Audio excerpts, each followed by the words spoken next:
Magandang araw mga kaibigan. Gusto ko kayong bigyan ng update tungkol sa status ng extradition request ng Philippine government doon sa Timor-Leste government. Kaya gusto ko lang i-remind na meron pa tayong available stock ng dark chocolate. Pwede kayong mag-order dito 0916-9000-997. Limited po ang stock kaya first come, first serve. Ito, last week, natapos na po yung proceedings sa extradition request. Formal na request ng Philippine government sa Timor-Leste government na i-turn over nila sa Pinas si ex-Congressman Teves. Ito po, mayroon na pong desisyon ng korte. Medyo masamang balita para sa mga fans ni ex-Congressman Teves. Sa Philippine Star headlines ngayon, title, Teves Camp to Appeal Extradition Order. Ibig mong sabihin, ang desisyon ng Timor-Leste Court of Appeals pinayagan ng korte na i-extradite o i-turn over ang dating congressman dito sa Pilipinas. Okay. So ano ngayon ang aksyon ng kampo ni ex-Congressman Teves? According to Attorney Topacio, it's appealable. Mag-a-appeal sila. So, ito ang statement ng abogado. The judgment is still appealable, a recourse that we have every intention of taking. Then we will have the option of political asylum. So, dalawa. Appeal. Pag ma-disapprove yung appeal, sabi ni Attorney Topacio, nandun pa, another option, yung may request sila ng political asylum. Okay. So ito, ang Department of Justice natin nag-confirm na approve o decision ng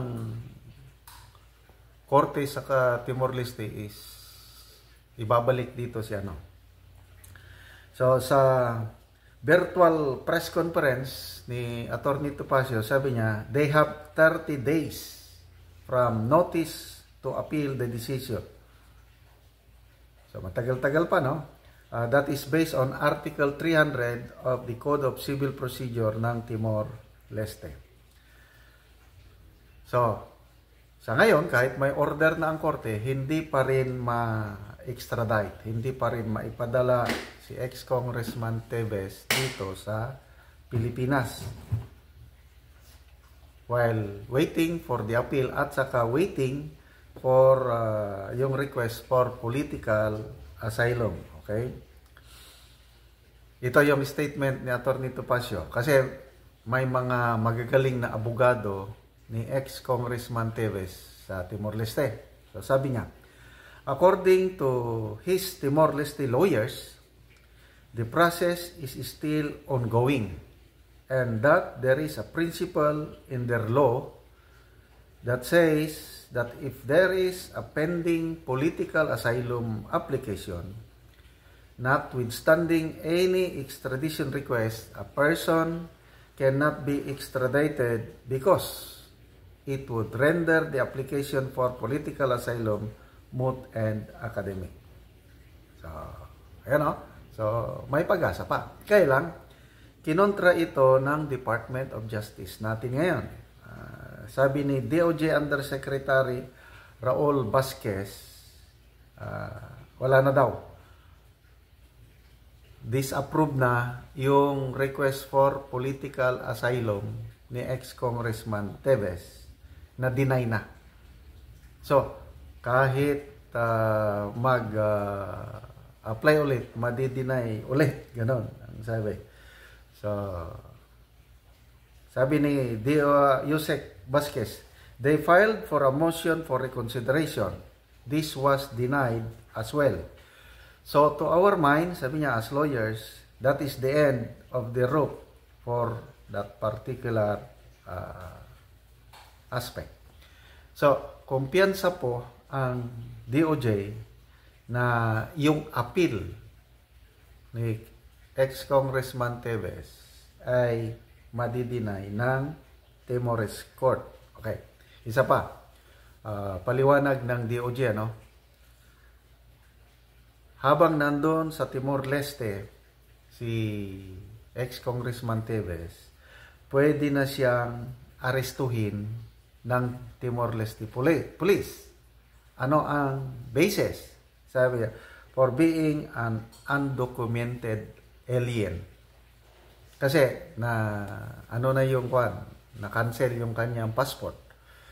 So, wala na siyang identity ngayon, wala siyang nationality dahil wala siyang passport. So, ito ang posisyon ng DOJ. Anytime, pwedeng arestuhin ng police authorities si ex-Congressman Teves doon sa Kailan, sabi ng DOJ, depende daw yan, it's a policy decision by the Timor police. Sabi na US Vasquez, once he is arrested, he will not be arrested because of the extradition proceedings, but because of his being undocumented. And what would be his status? He would be an immigration detainee. So, mahirap pala, yung ma-cancel ang iyong passport. Madidetain ka pa rin. So, tiwalang-tiwala ang ating DOJ na in due time, talagang iti-turn over na ng Timorese government itong si ex-Congressman Teves. So, yun po ang update. Ito pa. Si Pamplona Mayor Janice Digamo salita rin more criminal cases will be filed against him once he is brought back to the country. So ito po dagdag na hindi magandang balita para sa mga supporters ni ex-Congressman Teves. Marami pang ifa-file na kaso sa kanya. So, hintayin natin ulit ano ang desisyon ng civil Court of Appeals ng kung payagan ba yung kanyang appeal meantime, that is justice so ngayon maalala ko tuloy yung kaparehas ni ex-Congressman Teves, si Pastor Apollo Kibuloy and si DG Bantag. Ngayon, medyo tahimik naman tungkol sa pag-aresto kay Pastor Kibuloy.